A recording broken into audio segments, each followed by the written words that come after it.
زندگی کبھی کبھی اتنی عجیب ہو جاتی ہے کہ انسان سمجھ ہی نہیں پاتا کہ صبر کرے یا ہار مان لے۔ یہ کہانی بھی ایسی ہی ایک لڑکی کی ہے جس کے دل میں محبت بھی تھی، صبر بھی اور ایمان بھی، مگر تقدیر نے اس کے ساتھ ایک انوکھا کھیل کھیلا۔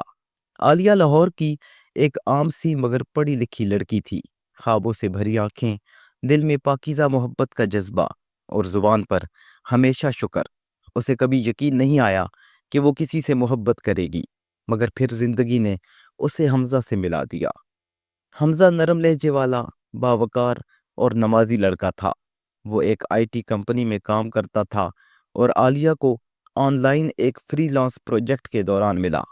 پہلی بات چیت صرف کام تک محدود تھی، مگر رفتہ رفتہ دلوں کی دھڑکنیں ایک دوسرے سے واقف ہونے لگیں۔ ایک دن حمزہ نے بڑی سادگی سے کہا، عالیہ، تم سے بات کر کے دل کو سکون ملتا ہے۔ لگتا ہے جیسے تم میری دعا کا وہ حصہ ہو جو ابھی تک پورا نہیں ہوا۔ عالیہ کا دل لرز گیا۔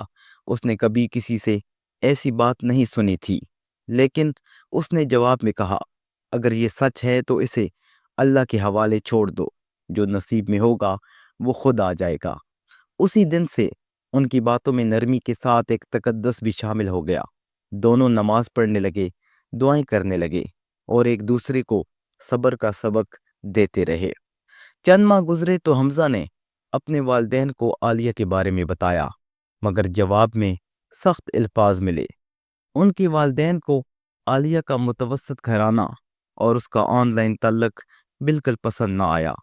حمزہ نے عالیہ کو بتایا، امی ابا راضی نہیں ہیں، میں نے بہت سمجھایا مگر وہ نہیں مان رہے۔ عالیہ کے چہرے پر سکوت چھا گیا۔ وہ روئی نہیں، بس اتنا کہا، حمزہ، اگر تمہارا ایمان مضبوط ہے تو یقین رکھو اللہ ہمیں وہی دے گا جو ہمارے لیے بہتر ہوگا۔ اس دن سے ان دونوں نے باتیں کم کر دیں۔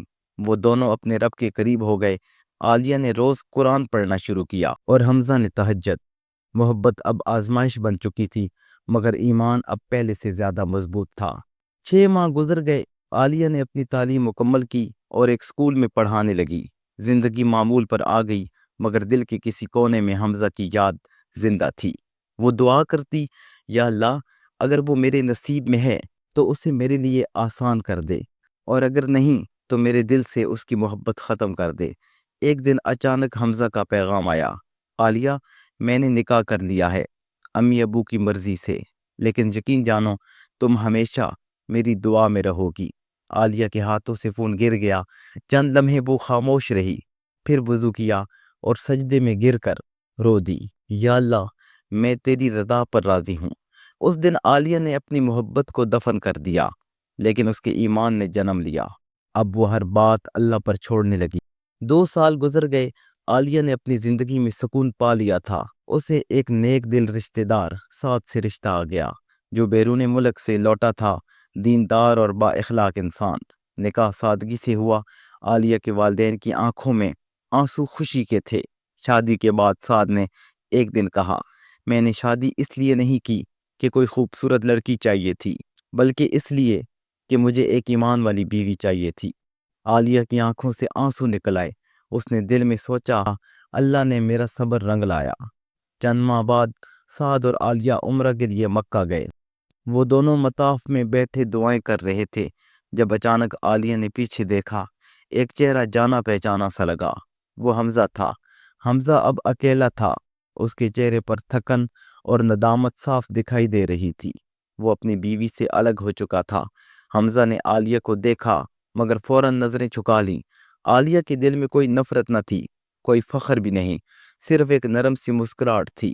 وہ خاموشی سے بولی، اللہ ہر کسی کو وہی دیتا ہے جو اس کے نصیب میں ہوتا ہے۔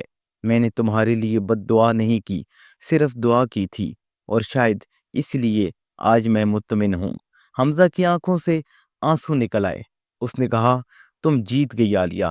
تمہارے صبر اور ایمان نے تمہیں وہ مقام دیا جو میری محبت نہیں دے سکی۔